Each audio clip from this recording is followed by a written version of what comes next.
Pedra nos rins. Quando procurar o urologista? Solta a vinheta.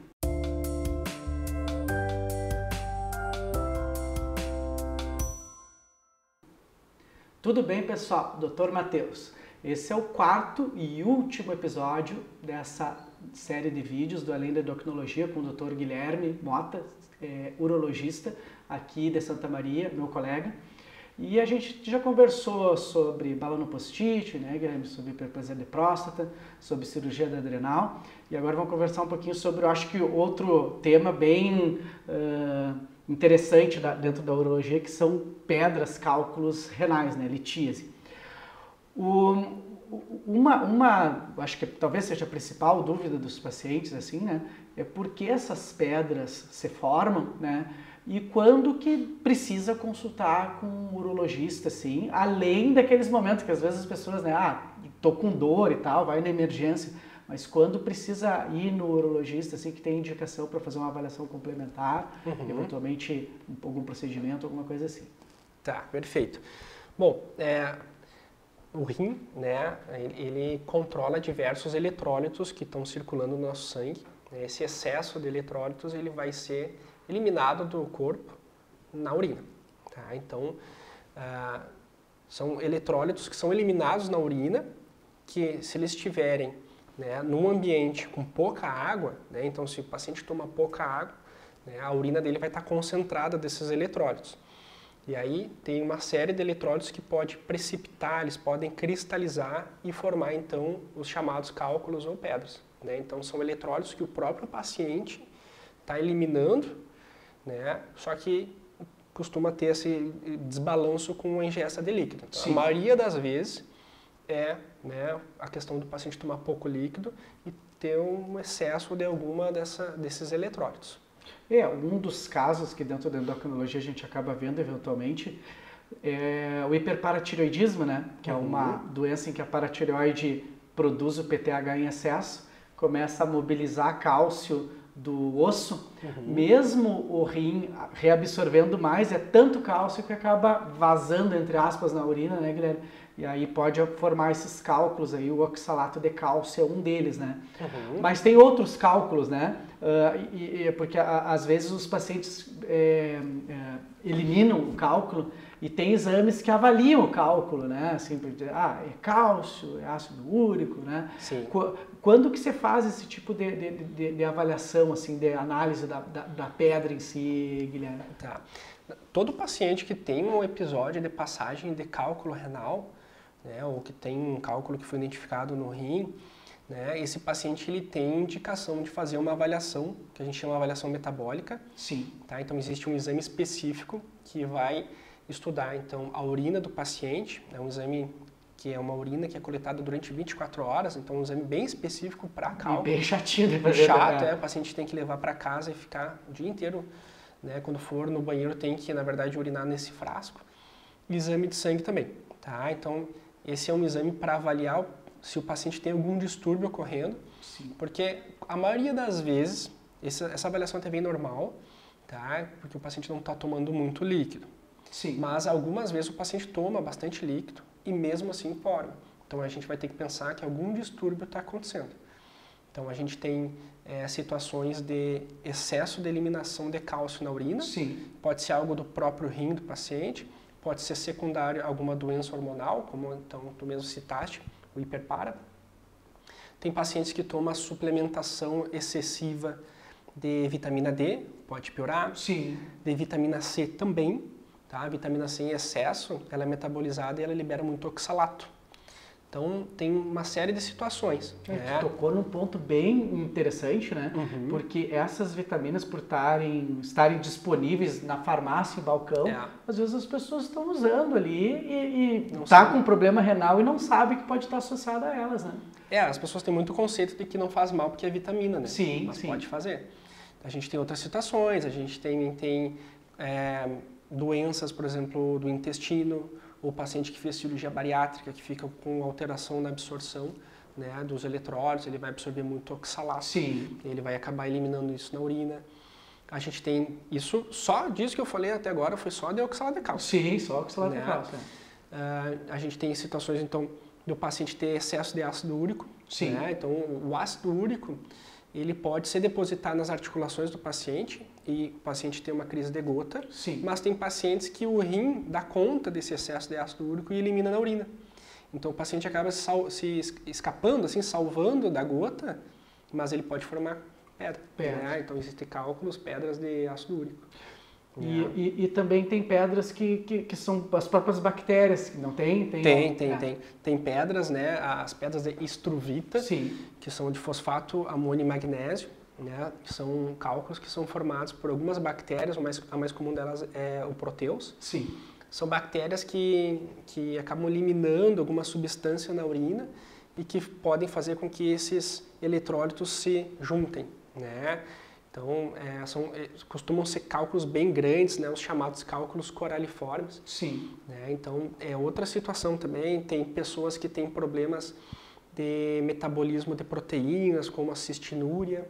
Sim. Né? Então, é uma lista grande, assim. E esses eletrólitos todos são avaliados nesse exame de 24 horas. Né? Sim. Também, quando o paciente tem disponível o cálculo, a gente também manda para análise. Que a composição do cálculo vai nos ajudar a entender o que pode estar acontecendo também. Outra pergunta também que os pacientes, né, eu imagino que possam ter. Um dos sintomas é a dor, né? Acho que é descrita na medicina como uma dor incólica muito forte. Sim. Mas que outros sintomas assim podem chamar a atenção das pessoas, né? Além do quadro agudo de dor, né? Sim. Depende da posição onde que está a pedra. Né? Então, essa dor conhecida da cólica renal, que é uma dor muito forte, uma dor que tem uma intensidade super alta, o paciente precisa ir para o pronto-socorro fazer remédio. Né? Ela é uma dor que pode estar acompanhada de náuseas e vômitos, muito mal-estar, e é uma dor que não tem posição de alívio, diferente, por exemplo, de uma hérnia de disco, que o paciente até acha uma posição que dói menos. Sim. Do cálculo renal não tem o que faça. A pessoa não tem paz. A pessoa vai no pronto-socorro, né? Isso costuma acontecer quando o cálculo sai do rim, está indo em direção à bexiga e tranca num canal que a gente chama de ureter. Sim. Pode ter sangramento na urina também. Né? Então, são situações que, nessa situação do cálculo no ureter, costuma ser algo bem agudo. Sim. Quando o cálculo está dentro do rim, pode doer também, mas tem pacientes que até que nem sabem que tem cálculo. Então, já dentro do rim pode ser bem variável assim, a sintomatologia do paciente. Tem gente que descobre cálculos, às vezes, enormes e não estavam sentindo nada. Sim. Agora, com relação à descoberta dos cálculos, como tu falou, né? Alguns cálculos a ecografia mostra, mas às vezes não mostra também, né? Nessa avaliação diagnóstica, assim, dos cálculos, que exames o paciente precisa fazer quando desconfia de que possa estar com pedra nos rins? Cálculo, né? O melhor exame, né, o que a gente chama de padrão ouro, é a tomografia. Ela pode ser realizada sem contraste, tá? Porque os cálculos, mesmo cálculos de baixa densidade, como o de ácido úrico, eles aparecem bem na tomografia. Né? Um raio-x, que é um exame mais simples, ele não é muito bom. Por quê? Apesar de ele ser um exame bem mais barato e tem menos radiação, ele não nos dá muita definição de posicionamento, ele não tem muita precisão de tamanho. Sim. Né? Ele só vê a calcificação, não consegue nos dizer se essa calcificação está de fato no trajeto. Às vezes é calcificação de linfonodos, às vezes é calcificação de alguma veia próxima e pode enganar. Né? Então não costuma ser um exame muito útil para o urologista. Sim. A ecografia é um exame bom, mas ele é inferior à tomografia. Então se o paciente está fazendo um planejamento de cirurgia, é essencial fazer uma tomografia. Se o paciente está fazendo exame só de acompanhamento, só de seguimento, uma ecografia é um exame suficiente, né, para a gente também não ficar expondo o paciente a muita radiação. Né? Tá ótimo. E agora tu tocou com relação a procedimentos, né? Tem alguns procedimentos para que o urologista lida com cálculo, né? Às vezes endoscopia, tem também um tratamento que é a litotripsia, né? Que são ondas de choque por fora. Acho que eventualmente cirurgia aberta. Quando que se opta por um ou por outro procedimento? Assim, uma vez identificado o cálculo, o tratamento precisa ser esse ou aquele. Como é que funciona isso, Guilherme? É bem variável, depende de muitas coisas, né? Então, assim, primeira coisa, né, que os pacientes têm muita expectativa de que o chá quebra-pedra vai resolver. Depois que uma pedra está formada, só existe um tipo de pedra que é de ácido úrico que a gente pode diminuir o tamanho e eventualmente dissolver ela, tá? Que são os cálculos de ácido úrico, só que a gente só vai saber isso depois que o paciente já fizer uma avaliação. Então, costuma ser algo assim para o paciente que ele já sabe ser portador de cálculos de ácido úrico. Sim. Tá? Então, aí esses pacientes a gente pode alcalinizar a urina deles com bicarbonato, tá? E a gente tem a possibilidade de eliminar. É a única situação, tá? Mas o cálculo mais comum, que é o oxalato de cálcio ou de fosfato de cálcio, não responde. Sim. Tá? E aí, depois que está formado um cálculo desse tipo, a gente vai ter, né, a opção de observar. Tá. Se esse cálculo ele tiver em deslocamento, né, começar a querer sair de dentro do rim, né, então ele estiver dentro do ureter, vira uma urgência. Sim. Né, e aí a gente vai definir algumas situações. Aí depende de algumas características da pedra. Tá. Depende do tamanho, da posição que ela está, né, quanto tempo que o paciente está com dor. A gente também vai fazer alguns exames de sangue para ver se o funcionamento do rim está adequado, que a gente pode esperar. Então existe sim um tratamento expectante, deixar o cálculo descer. Sim. Mas quando o paciente tem precisa... um tamanho que o cálculo assim, ó, acima de 1 centímetro a chance é menor do que 5%. Sim. Muito improvável. Tá. Né? Até 5 milímetros a maioria sai. A maioria sai. E entre 5 milímetros e 1 centímetro, né, 10 milímetros, é meio loteria, assim. Sim, tá? sim. E aí tem alguns pacientes que estão bem, que a dor é leve, aí esses pacientes a gente pode acompanhar. Sim. Né? Então é difícil, assim, eu te dizer... Ter uma certeza, né? Então tem tantas coisas que vão influenciar nessa decisão. Sim. Né?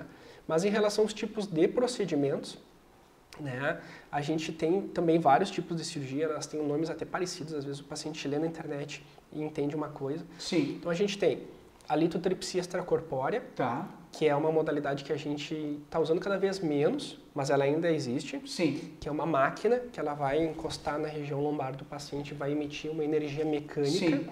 Só que é um procedimento que dói, precisa de anestesia também. Sim. Então às vezes o paciente lê na internet, tem a impressão que aquilo ali é só um tremorzinho. Que não precisa cortar nada. Acha que não, dói, tá? Tem que fazer anestesia, sedação. Sim. Então, né, não é um procedimento tão simples. Tá.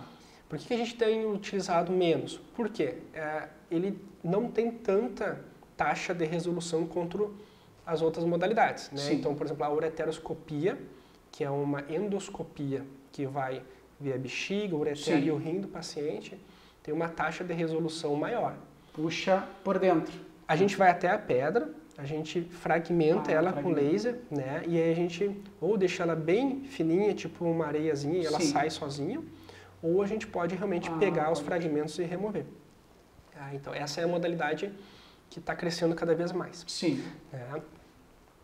E quando os cálculos são muito grandes, tem algumas situações que a gente precisa entrar dentro do rim com uma câmera, um equipamento maior. Sim. Então, o nome desse procedimento é a nefrolitotripsia percutânea. Sim. Então, um nomezinho meio comprido, assim. Mas o que a gente faz? A gente pulsiona o rim do paciente, aqui pela região lateral posterior, e aí a gente vai introduzir uma agulha dentro do rim do paciente, a gente vai passar alguns dilatadores e a gente vai entrar com uma câmera direto no rim. Sim. Uma câmera maior, uma câmera que tem mais força e consegue extrair cálculos maiores. E cirurgia aberta está em desuso ou tem alguma situação que você faça ainda? Como a gente tem tido melhores resultados com a tecnologia, com lasers novos que têm maior potência, tem sido usado cada vez menos, né, essas situações mais invasivas. Mas volta e meia ainda é necessário. E costuma ser para pacientes que já tentaram fazer a nefrolitotripsia percutânea e que não está sendo resolutivo. Né? E aí, como é que funciona essa cirurgia? É a nefrolitotomia aberta, né? Ou anatrófica também chamada. A gente vai fazer uma incisão de cima a baixo no rim, vai abrir ele, vai tirar os cálculos e depois vai fechar. Isso seria para aqueles grandes, os coraliformes que tinha comentado. Exato. Né? Só que é uma cirurgia bem agressiva, Sim. né, com risco de perda do rim e precisar fazer nefrectomia. É uma cirurgia que tem que fazer clampeamento dos vasos, tem que ser rápida. Então, é uma cirurgia assim que realmente é o extremo. Sim. E mais extremo que isso é a remoção do rim. Sim. Tem pacientes que assim que fazem tantas vezes cirurgias, estão tão cansados de fazer cirurgia e eventualmente o exame já não funciona, mostra que o rim não funciona mais. Às vezes é melhor o paciente tirar o rim e terminar essa função do que ficar indo lá cirurgia, catéter e tal. Isso pode ser necessário. Felizmente, casos cada vez menos comuns, né? Menos frequente, com certeza. Então tá jóia.